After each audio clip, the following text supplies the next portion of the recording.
5x5 is in its second year. It's a really simple idea, which is to work with 5 groups each year, give them 5 days on the Peacock stage, 5 grand. Next week, I'll have been living in the country 3 years, and I was really struck in coming here of how diverse the country is, and kind of how progressive the streets feel. And I was really as struck by the challenge, therefore, that the National Theatre has to reflect that.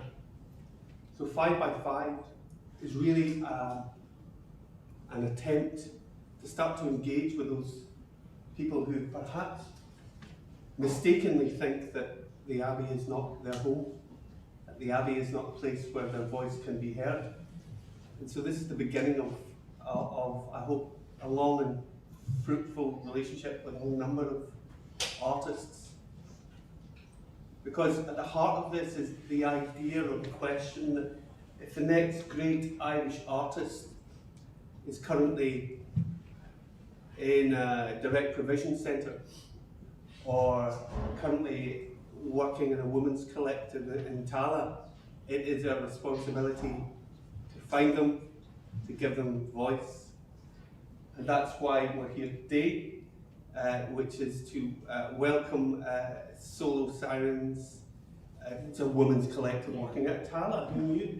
So I'll hand you over to the group now, and you're all very welcome. Thanks for coming.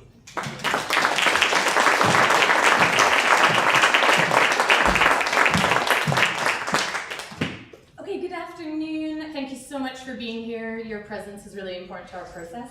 My name is Jenny MacDonald, and I've been directing the SoloSIRENs process this week with the inimitable Jennifer Webster, who's been producing us. And it's been an incredible experience to have 5 days, well, this is day 5 here, just to really have that time and space to really dig into the work. So SoloSIRENs began on a storytelling project and then felt that the stories they were sharing needed to be shared in theatre, needed to be theatricalized. So this has been kind of the ultimate place to begin that process. We're at the beginning of something, you're kind of coming in to help us with that a little bit. So this is kind of the end of phase 1 for us. And we'll let you know after we've seen the work what some of the future steps are going to be as well. Following our sharing, we're going to have a facilitated feedback session, which will be filmed. We'd love you to stay for it. We do understand if some people have to run off, that's completely okay. SoloSIRENs is supported by Tala Community Arts, and we thank them for their continued commitment to our project. And just some housekeeping before we begin. Please ensure that your mobile phones are turned off. Please make note of your nearest exit. And in the event of an emergency, please follow a member of staff. Enjoy SoloSIRENs. Thank you.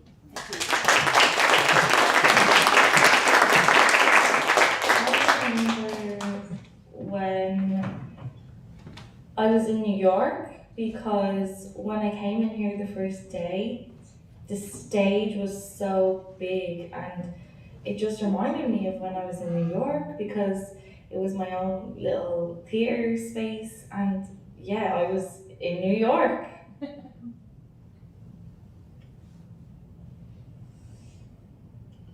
I remember that sometimes in life we perform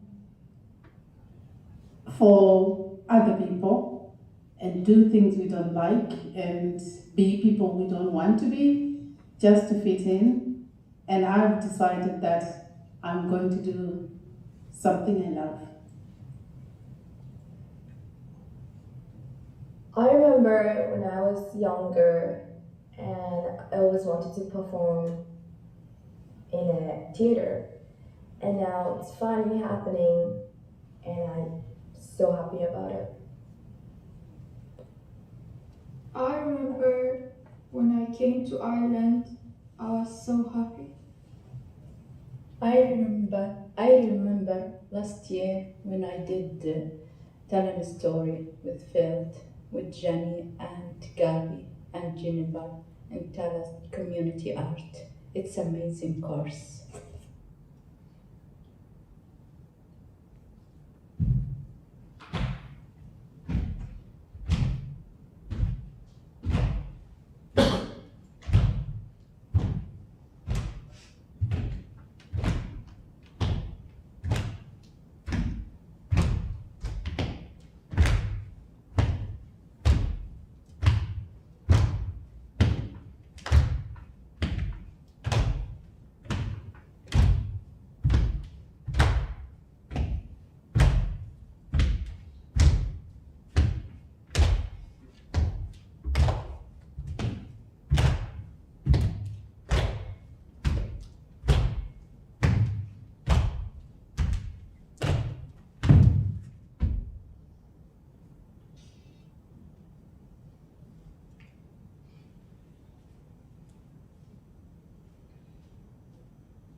I remember when I was a child, I thought it would be fun to play jumping over the fire until I got burned.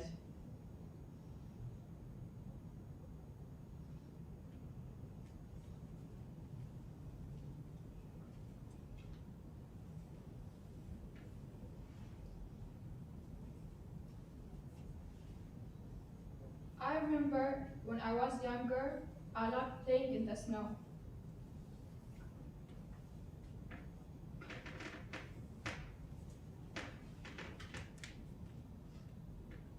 I remember I used to play in the park every day.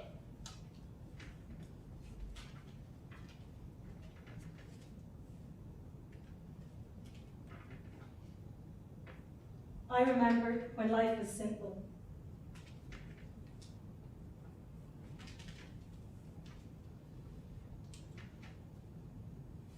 I remember when I was a child.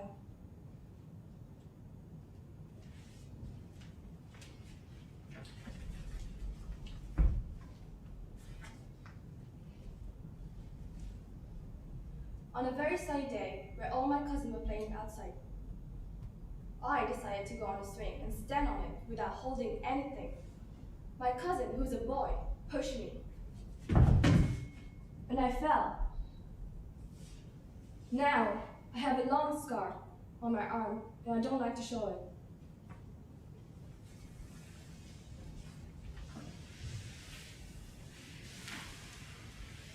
You can do this, Tamara. Keep going. Good women. You are amazing. You're a strong woman. Do well.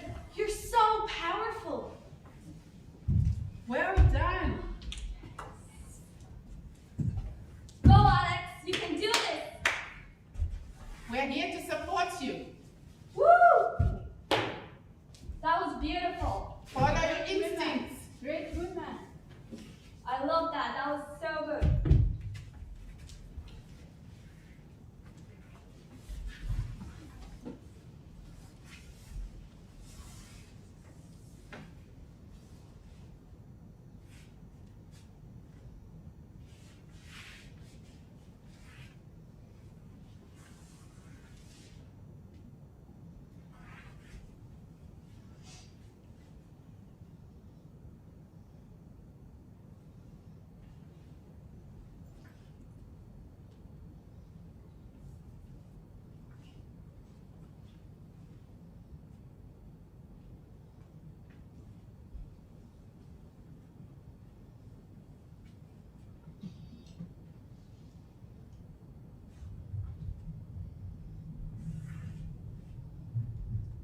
When I lived in Zimbabwe, I was accepted to study in a college.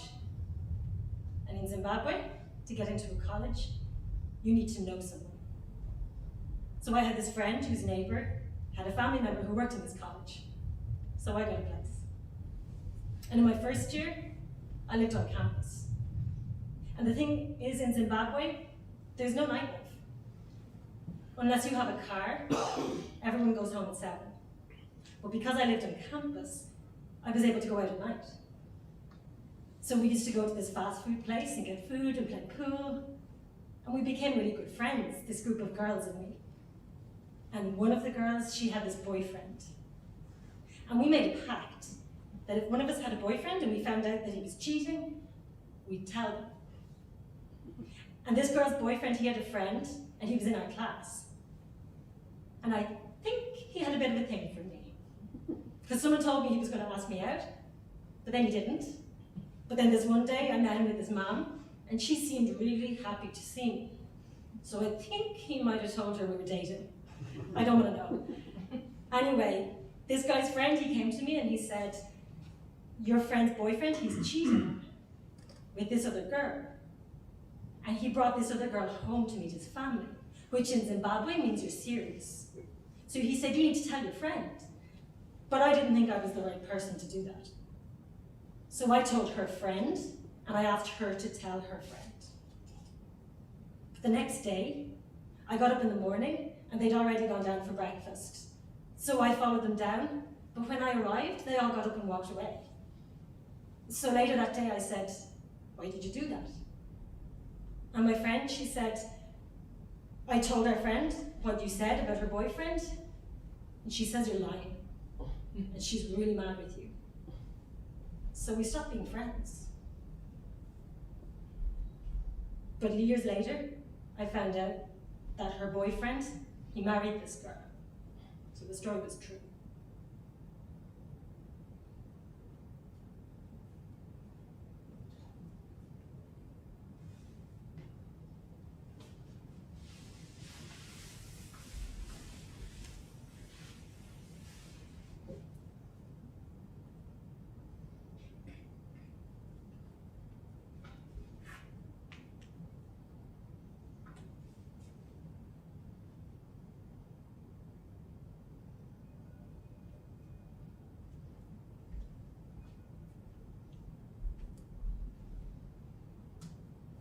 Can you imagine? I was born in a family where I had 2 older brothers. It was like the worst thing ever. They wanted to know everything I did, or everything about my life really, what I got up to, what I was thinking of doing. Pretty much like having 4 parents. A complete nightmare. I didn't like it one bit. Years later, one of my brothers moved to Colombia, and the other one went to live in UK. My brother in Colombia made it a point to be home every Christmas and every summer holiday. And the brother in UK also made sure he'd be there at the same time. When they were away, I actually realized I missed these guys. Like, I had no idea why I missed them, but I missed them. They had been the bane of my existence. So when they would come home, we'd take time to spend time together, to have some fun, and I actually suddenly realized I felt safe with them, and I could be myself with them, and say whatever I want, whatever I thought, and even if they got upset, I knew they understood my intention, and I knew that they knew I loved them. That relationship is so important to me now that if anything ever happened to affect it, it's the one relationship I'd fight to keep because it's a very important relationship in my life.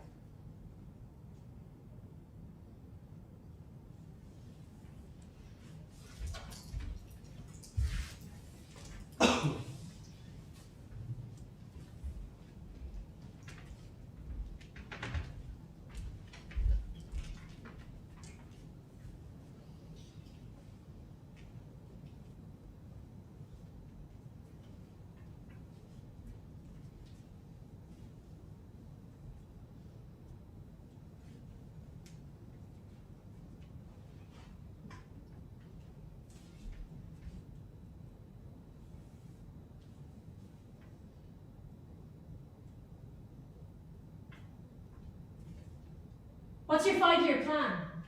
When are you getting married? Who are you as a woman? Do you have a boyfriend? What's your weakness? Why no babies?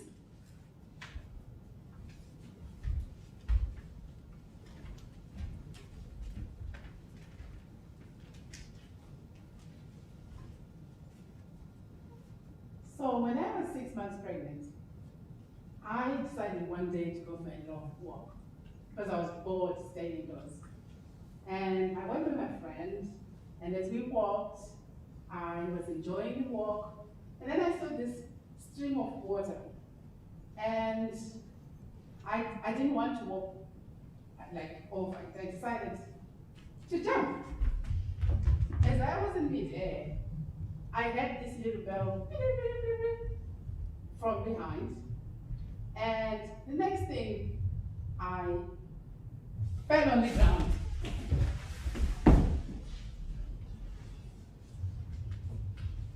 A few days later, I went into early labor and I lost my baby.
In 2012, I moved to Ireland.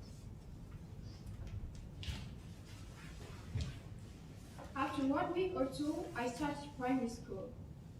I wasn't scared, but I'm not used to it. So I didn't have any friends because I didn't speak English. So every Tuesday, we go to the playground where all the kids were playing. So everyone were playing except me. I was just sitting in the corner, drawing, and I felt I'm not included.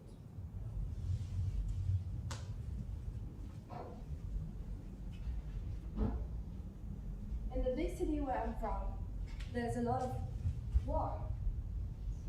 When my cousin died, I moved to my uncle and auntie's house.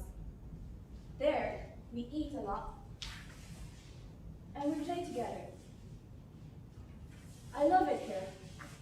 One day, my dad called me and told me we're moving to a safer city. I said no, but I guess I didn't really have a choice. So that night, I cried all day while packing.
Okay, so in 2003, I got offered this really amazing job.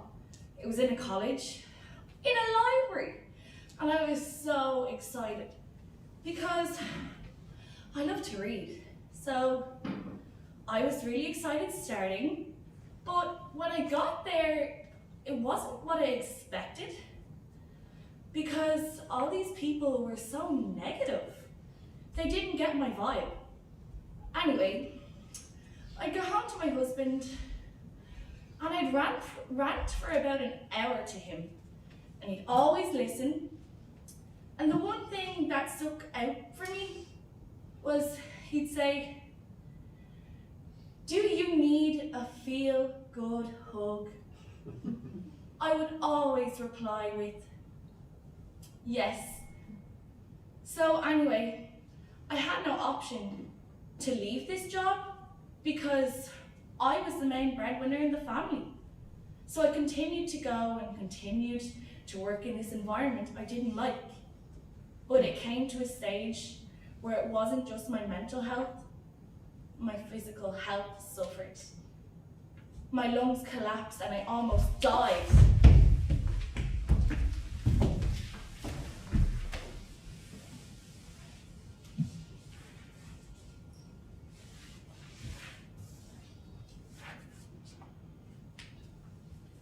Do you need a feel-good hug? Yes.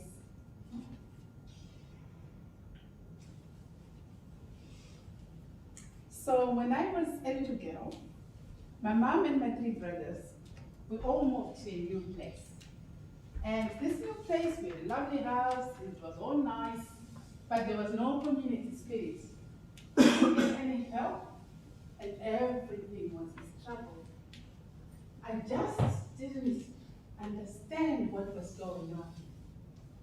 And as I grew older, I also discovered I had nothing in common with my peers. I wanted to do theater and drama and all the other things that my peers thought was just silly. And I also didn't get them either. So it was a big struggle for me. Anyway, I considered giving up all my dreams of theater just to fit in. But after a while, I decided I was going to do drama and theater. And I found my tribe.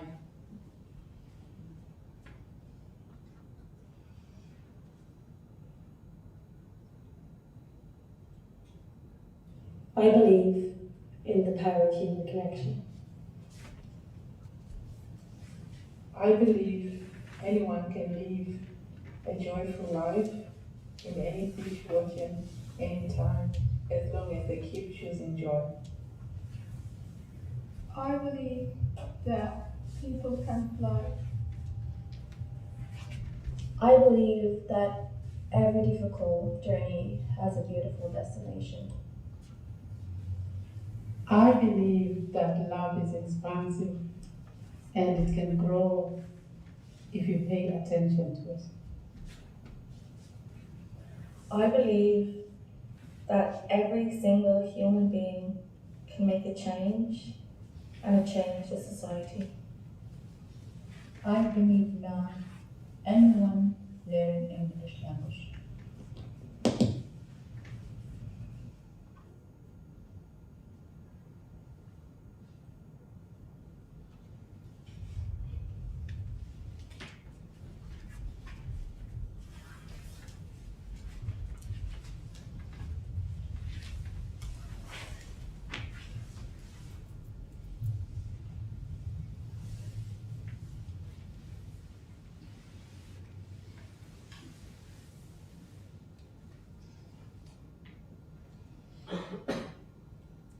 When I was younger, I went on a trip with my family to this small island where my cousins lived.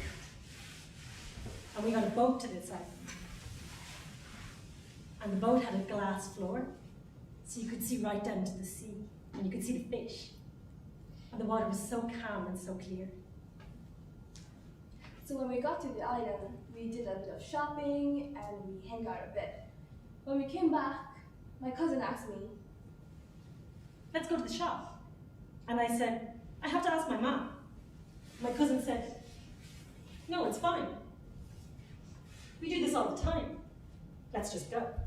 So we walked to the shop and walked and walked and walked.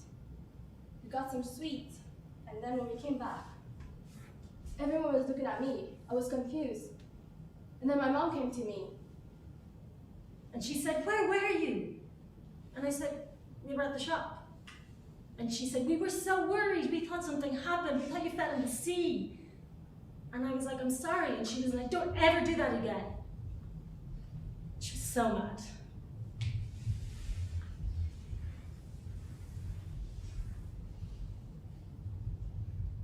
So last week, my husband and I went to Kerry. We decided to go for like a boat trip. So when we got to the office, the lady was like, "Are you mad?" And then we were like, "No." So she said, "The sea is really rough today. Are you sure?" And we were like, "Well, is the boat going out?" And she said, "Yeah, the boat's going." So we said, "Okay, we'll have 2 tickets." So the captain came to us, and then he told the lady, "Did you tell them?" And then the lady was like, "Yeah, I told them the sea's really rough, but they want to go." So we got on the boat. And then when we got in the boat, the water was kind of calm at first. But then we got out of the bay, and the waves started to get really big, like really big, and the boat was being tossed around a lot. And on these really big waves, the boat would rise up, up, up, up, up in the air, and there'd be this moment, and then the boat would just crash down into the sea again. Then we got to the island, and my husband told me, "Look." So I turned and looked, and for the first time, I saw the island just rise up out of the sea like a rock. And it was just covered in birds, not one single person. And the birds were singing and flying around, and it was just so peaceful. So on the way back, I was thinking, the sea was not as rough as the lady said it would be. And then when we arrived at the land, we thought we was the most heroing person ever. But then there was a captain going for the second or probably 10th round, and a smoke in his hand.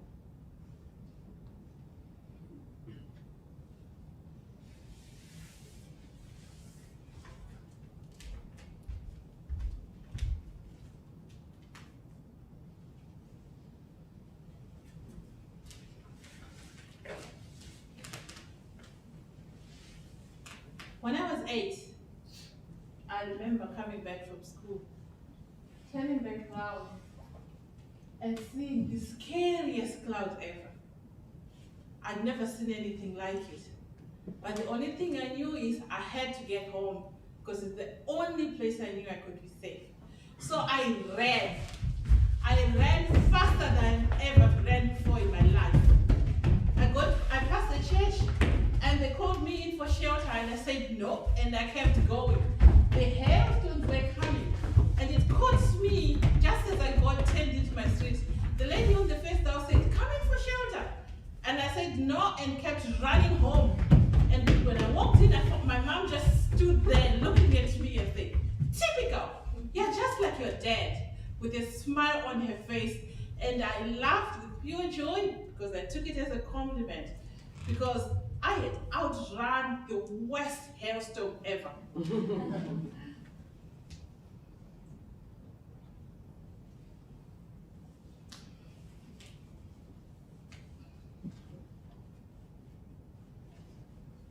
I come from strong women. I come from a beautiful country.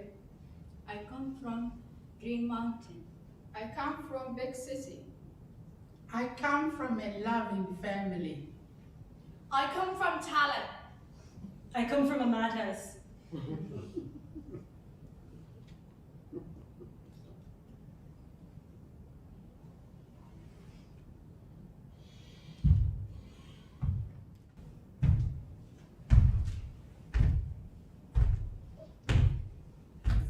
I arrived with intent.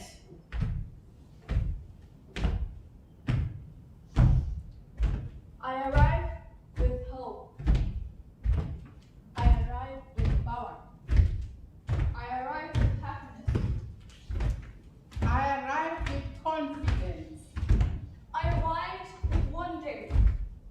I arrived with ideas.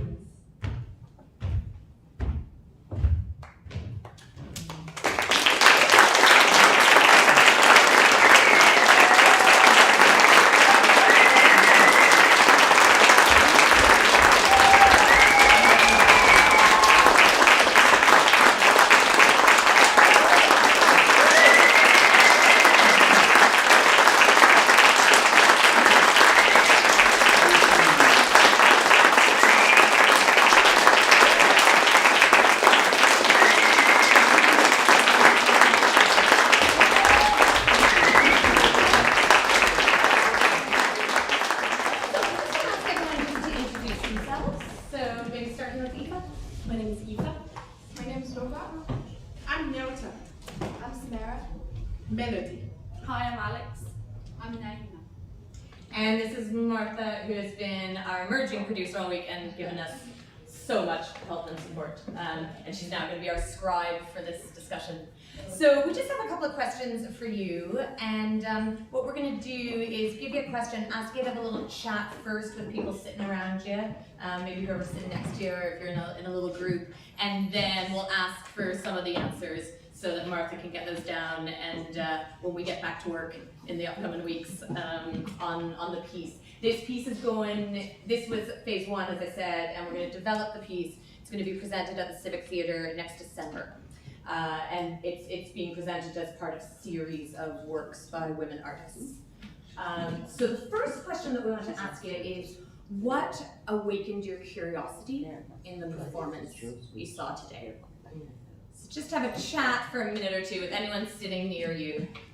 Feel free to move. If you find yourself seated alone, feel free to move. What awakened your curiosity about in the performance that you saw today? What awakened your curiosity? That's our first question for you.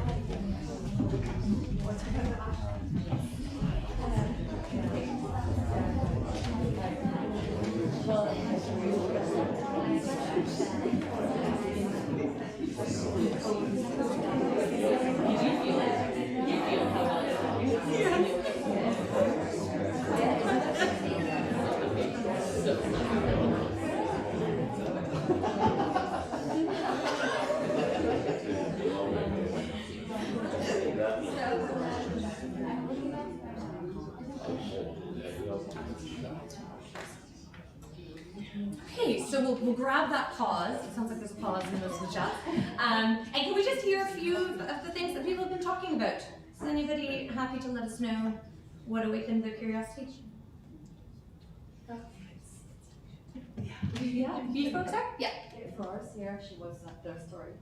The stories. Yeah, the stories. And then realizing that it's the person telling the other person's story. Okay, great. Okay, so the stories and the story swapping. But you could see the connection. Okay, yes. Between the people and the sport, yeah. Okay, so connection, support, stories, and swapping stories. Yeah. Great. Thank you. We both felt that we would actually like to know more about each person's background. You'd like to know Left more? us wanting more, yeah. Okay, oh great, okay, that's good. That gives us a place to go. And within that also the physicality, it's beautiful to see how much is told through the physicality, and immediately I want to know more, see more of that side of it, yes. Great, fantastic, thanks. Okay, so physicality and more, left you wanting more about stories where people's background. Yeah. So, yeah. Okay. Any other? Yeah, just to echo that, I really like the idea that the other person telling their story rather than the person telling the story directly, and then the movement sort of following that was nice, kind of congealed, kind of brought it together in a nice way, I thought. Great, thank you. Yeah, I would echo that with the physicality, with the silences work really well for me, and just seeing the movement. And when they connect together as well, when they're looking at one another, there's this lovely kind of allows you as the audience to feel something that's maybe not being said. Okay, fantastic. Okay. So silence and connection and silence. Okay. Otherwise, Siobhan.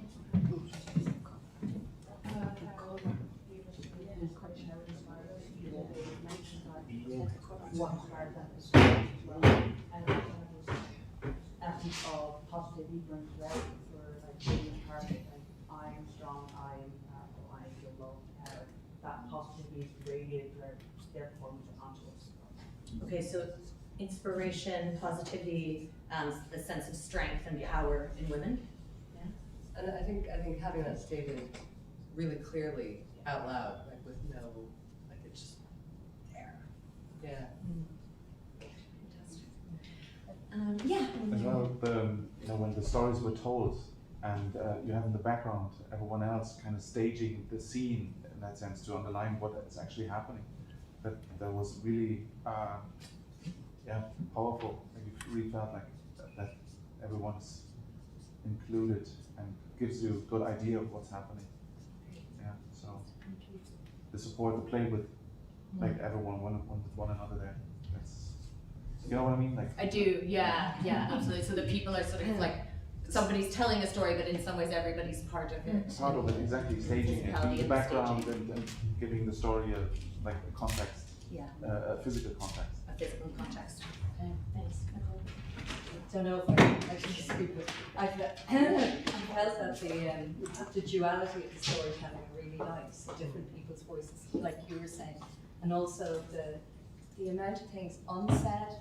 There were some moments of, I think it was just the physical, people also putting other people's body in positions, and then there's like at moments there were tinges of vulnerability and sadness that we didn't hear in the stories, and I love that. It's like it was just left for you to kind of join some of the dots yourself, which is great. Thank you. Well done. If that makes sense. It does, absolutely, yeah. The next question that we're going to ask you, you folks got us started, so thanks for that, is to think about what would you like to see more of? So as this piece goes on to develop further, what would you like to see more of? And maybe you can chat again with whoever's sitting around you, and then we'll take a few from the floor. Yeah.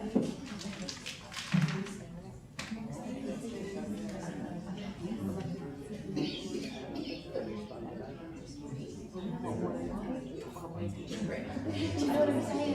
Because I'm thinking.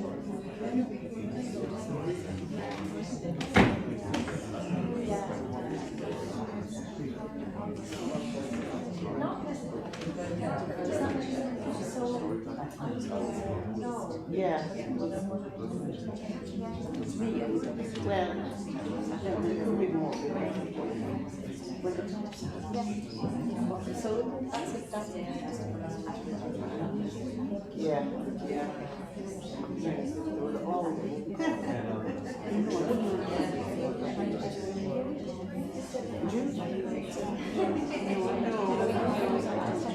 Okay, so we'll round up those chats and just hear again a few of those. So what would people like to see more of? Yeah. I really liked the movement sections, like the piece, like particularly between Samim. Sorry, we have Alex. Yeah, sorry. I thought that was like excellent. Like it was so well crafted, and I was like trying to figure out the storytelling within that. Okay. I also really liked that they gave me a lot of time to like digest all of the text in the piece, and that like it had a bigger emotional impact on me because I had time to like reflect on it within the piece rather than leave and then spend that time trying to do it. Fantastic. Okay. Yes, I sort of thought that the dialogue became far more potent with that chance to pause and let's just watch. Okay. And so your mind is digesting what you've heard, and then your eyes are just, so you're doing different senses are being used at different times, so you're actually absorbing what's been happening at a much more constructive level. Okay, great, thank you. So hand, yeah.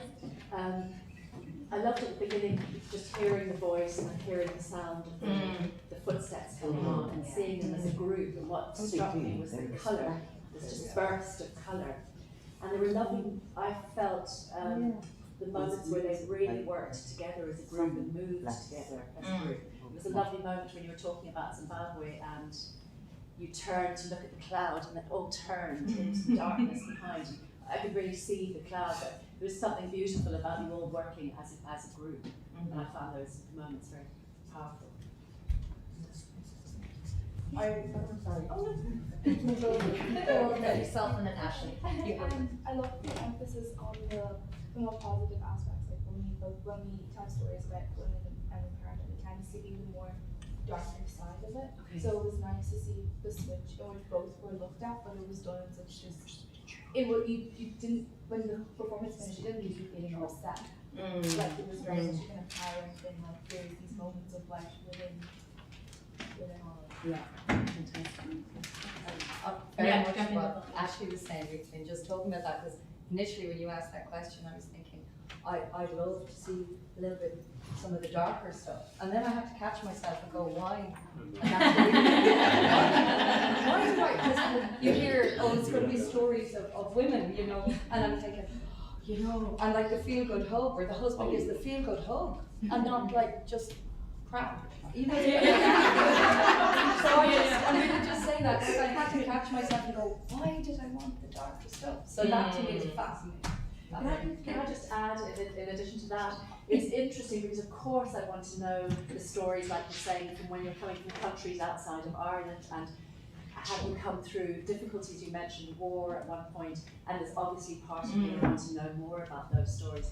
But there was something beautiful about the simplicity and the universality of women's everyday stories. Right. You know, I really liked that as well. So I was a bit conflicted myself as to that leaves us with interesting questions for development, I think. I was interested, this is kind of going off the question, but I think that I was interested in what at the start we had the two Zimbabwean women said where they were from, whereas with the other people it wasn't so clear exactly where they were from. And I wondered, and I thought maybe a choice, and I kind of wanted to know where they're from, or for that consistency to be that we don't actually know exactly where they're from. You know, there was that feeling. But just to go back to the question, was I really like the movement being this kind of central theme and coming together. And I think someone mentioned the senses, and I thought something for me it felt like there could be. Perhaps if there's something missing from this, work in progress, there's a sort of central kind of theme running through of some sort. Like I thought maybe like even a story of some sort that could take all these disparate stories that would be a kind of grounding aspect of it. And I was thinking of then kind of myth or some sort of story or creation or something that, and even the Celts. I mean, the Celts are known to be people from other places, which is very interesting. That island, which is very Celtic in many ways, is made out of really these people from other places, and then of course with the new residents, people now. I thought maybe if there was something central that could kind of bring these disparate, but it might be something even more sensory, like senses, or like the, I don't know, or like what do you call it, like earth, water, air, the elements, something elemental as well could kind of run through it. And you had one. Yeah, it was when you said something about the group work. I wanted to echo that because I think you have 7 extremely powerful women on this stage, and they bring so much energy with them that I'm nearly gagging for even more of a little insight of what's happening there. Okay. Yeah. Fantastic. Thanks. And then just the third and final question for you is actually, what questions do you have for us? So just take a moment to chat with one another about if there's any questions that you'd like to ask us about the work itself or about the process or anything really.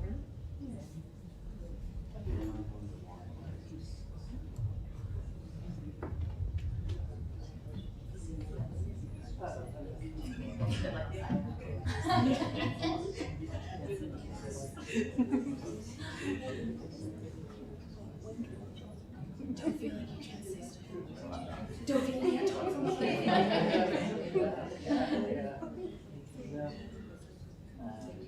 Any questions for us? Yeah, Kate.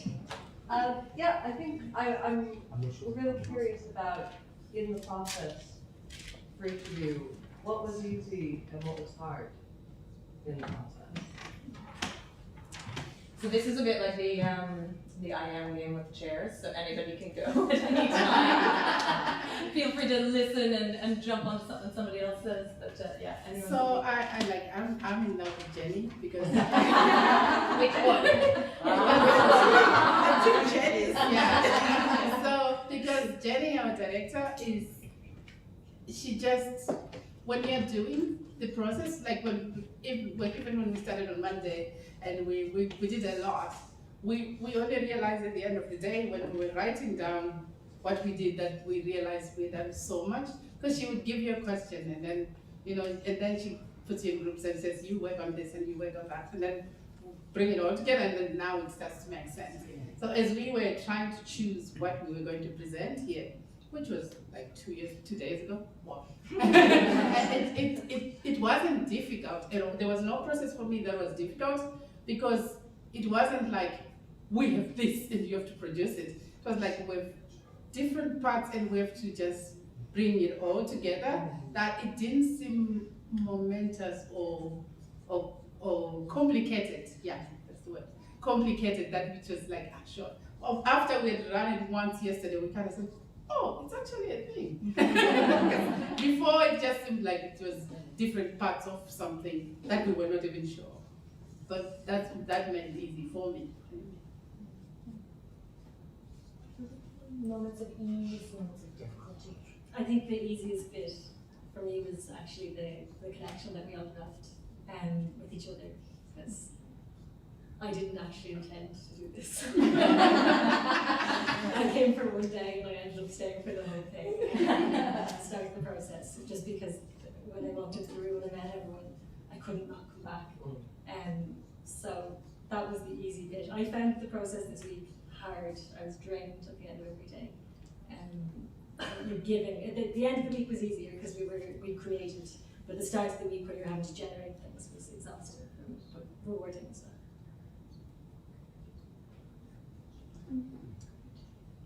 Other questions? Just on this, on your stories, how did you decide which stories to include and not include? Was that a difficult process? Was it a collaborative decision? Actually, it was more like we could all see ourselves in each other's stories. Like even if not having experienced it, but like having had a similar sort of emotional reaction to something that happened. And I think because of the connection Aoife spoke about, the first time we met, it was easy to share. Like sometimes we'd be asked a question and then we'd think, which part should I share? Because we're that comfortable with each other. So then picking the stories was more of which should go first, like which order it should go. We had to leave out a few things because we couldn't put it all in, or it just didn't feel like it was flowing. But yeah, we didn't struggle in that direction. I think like individually, like you all brought like something really powerful to the piece, but as a collective, like it showed like a greater like sense of magic, I suppose. And I'm kind of wondering, like, what do you think helped build such a strong collective this week? Like, what kind of added to making it such a powerful ensemble? I think we're just, I don't know, because we're all different ages, and I couldn't put my finger on it, but I just think we just gelled the first time we met, and we have this this human connection, this, like, I believe in love and connection a lot. Like, it doesn't matter who you are, so I'm always really open, and I found everyone here was quite open to share some of the things that happen to them that you don't necessarily want to share. Like, sharing the story of my baby dying is not something I do with people I don't know, but it was so easy for me to share it because even when it came out, it was like, just share a story. I don't even know how that came out. But when I was talking to Aoife, I think, it just seemed like she was not judging. I could feel she was open to me, so I could open up to her as well. Yeah. I think as well, because we all came together knowing it was storytelling of our own lives, everyone was there to share, and it was really welcome. Everyone was just very welcome. It's also the way I think it was facilitated as well, where, you know, when you sat down, you said, right, we're going to make a show, come up with a story, there's pressure there, and you're thinking, whatever I do now is going to become a thing. But it was done in this very natural way, where we were just telling each other stories, and suddenly those stories became a thing. So there was never a moment when you felt like, okay, now you have to be creative and be good at it. No, it was just very natural. Well, the support has been, I have no words, like, what we presented, I think, kind of mirrors how supported we have all felt from the people who put this together for us to be here, and then to come in and find it didn't matter whether I was with the youngest person in the group or the oldest person in the group. I felt I could be vulnerable in that space and still feels very strong because of that support. So that's been awesome, especially because most of the time people talk about women not supporting each other enough, but I think that's sort of a statement that's been thrown out there that's not truly honest of how we live our lives every day. other questions? Yeah. Just two questions. Well, just what I said before about was that wondering why is it a choice about not to sort of be specific about the other places other than Zimbabwe?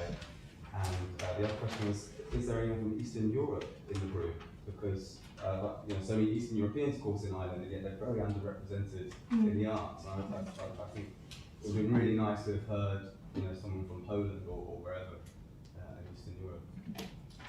I'm going to answer that and say, as a person of African descent, I've always ended up in places, and usually it's my kids who are there. Oh, there's nobody else.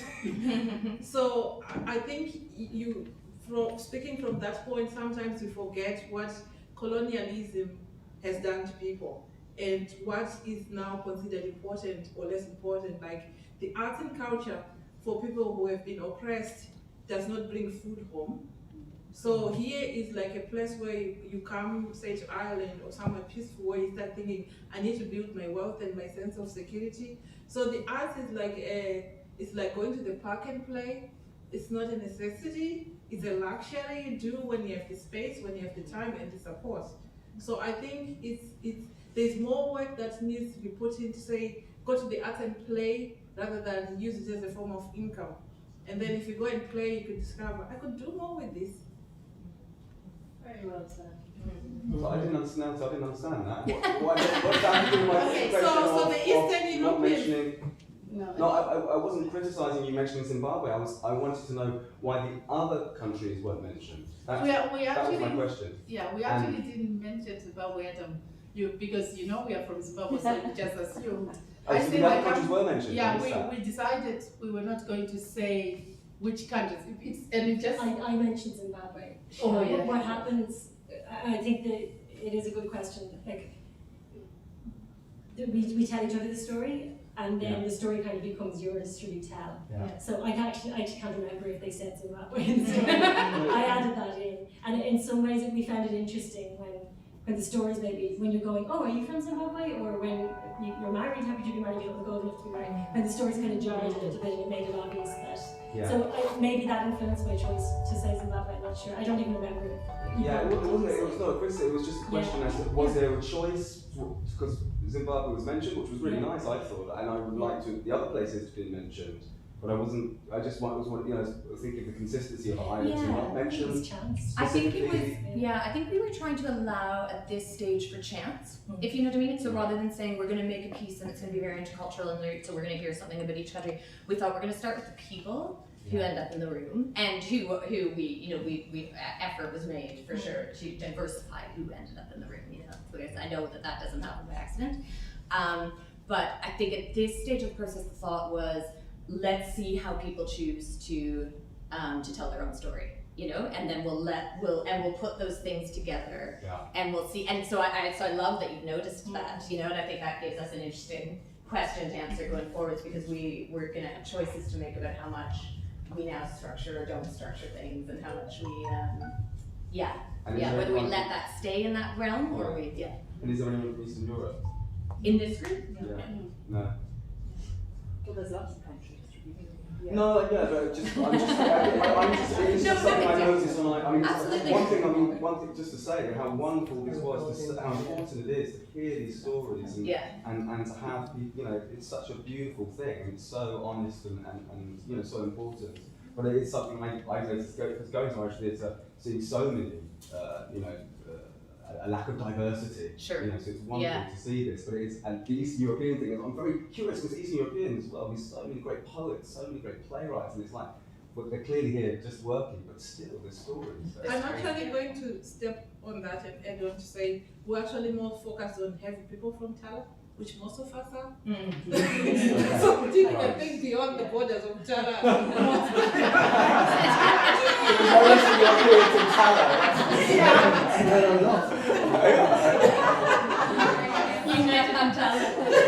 Do we have another question from the room? Yeah, I had one also just not bang on about it, but also, you know, you could have people from the UK who are playing Brexit, you know? Yeah. Sure. And, you know, I mean, Yeah. you know, you could have. You can even have like a weird Canadian in the mix, right? Yeah, exactly. Yeah. But the thing, and it just occurred to me when we were talking, I think a couple questions ago.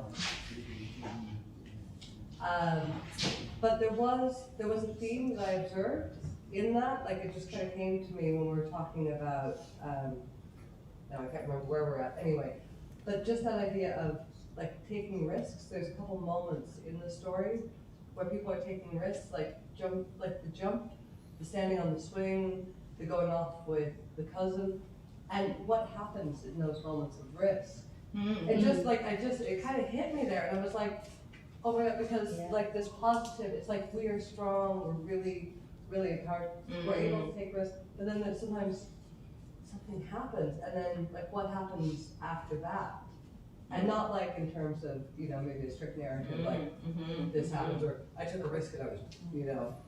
But I think there was some, like it just really struck me, especially with the physicality of the piece and just how safe you guys are as a group with each other. It really comes out like that you're really solid and supporting. And yeah, I just thought it was an interesting thing because of course coming on stage is a risk as well. You know, absolutely. but performing, you know, those moments of risk and, you know, consequence and the consequences that are driven by someone else's choice as well. You know, I don't know, I just thought that was interesting. I guess I don't have a question about that. I just wanted to share that observation because it's really cool. Well, it kind of also ties what you were saying earlier about risking to tell your story. Yeah. Like you were saying, you told your story to Evelyn, and you know, you knew you could, and you smelled that moment, if you get my drift. You know, you knew you could, and it's a risk telling. You can tell someone the story, and they're like, and suddenly you're like, oh Jesus, what? Yeah. So you know, that's I think, yeah, the concept of support came up a lot in our conversations, and also choice. That just because help is there doesn't mean you're going to take it, but if you do, you're going to use it for your benefit. So we wanted that to come through. That's why I think we were supporting each other in falling, and even when a person is falling, it doesn't mean you have to rescue them. You have to allow them to fall, but be there for them, and then they can choose to do whatever they do with what you're offering. And because that has been all our experiences, that sometimes life hits you really hard and you fall. You have to fall because that's normal. But then when you start to rise, do you have people with you? Are you going to get help? Are you going to accept help? And yeah. I think we have time for one more question if there is one, and there doesn't need to be one. Wow. Yeah, Ashley. Going back to it being more positive stories, was there like an active decision to focus on, to make it more lighthearted than for it to be dark? There was no effort. No, it really was. There were prompts, you know. There were storytelling prompts, and people brought what they brought. And who knows what's going to happen going forward? I mean, I think this was like a first share, so yeah, maybe we'll go into other material. Maybe we'll, who knows? Yeah, I'm not sure where it's going to go. But the thought was to actually have the prompts be quite open, and to see what people chose then to. I had one idea for the process. You could have one story they want to tell, and then one story that they perhaps wouldn't tell, or would be ashamed to tell that story perhaps, and that might bring in some darker conflict. Yeah, and I'm not sure, but I think some of that may have happened too in the movement. That there were pieces that there were things that were told perhaps physically that aren't ready to be verbalized, or maybe don't need to be verbalized. Yeah, some of the movement pieces came from stories that we then physicalized and never told. Well, that's what I felt when I said I felt that the silences, there was something unsaid in that movement, and I found to be very powerful actually. And I suppose with movement, it kind of goes back to your question, Shell, of like what creates that kind of cohesion with the group. And I think the verbal sharing of stories is very important, but I believe more and more and more all the time that the actual like kind of touch and leaning into other people and holding other people is incredibly connecting and has its own level of all these aspects of risk. And So yeah, so I mean, I always have these moments like we started one day just for giving each other massages, you know, for a warm up. It's just me being really indulgent because I want a bit of massage, you know. And then I said, no, I think this does something, you know. I think this connects us in a different way.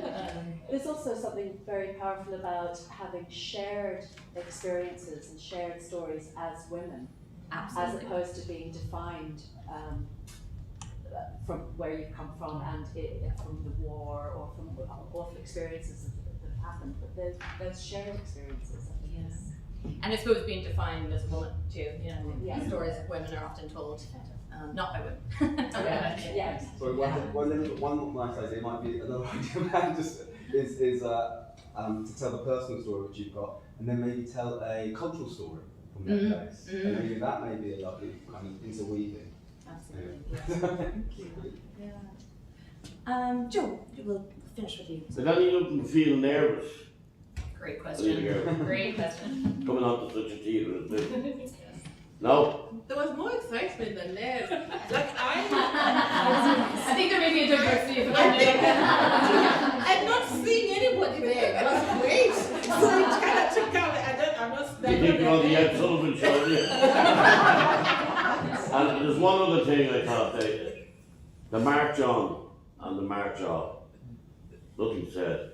You think it was a bit strong? Forget about the two ladies now.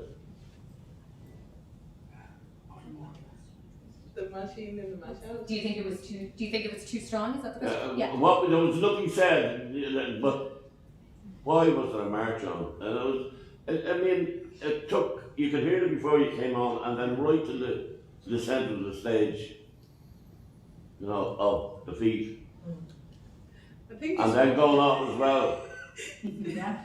I think it was more announcing we've arrived. Yeah. And then our departure is I arrived with, so I'm telling you when I came into the world, I knew why I was here. Yes. So I'm living as I arrived. Exactly. Okay, so thank you so much. We probably need to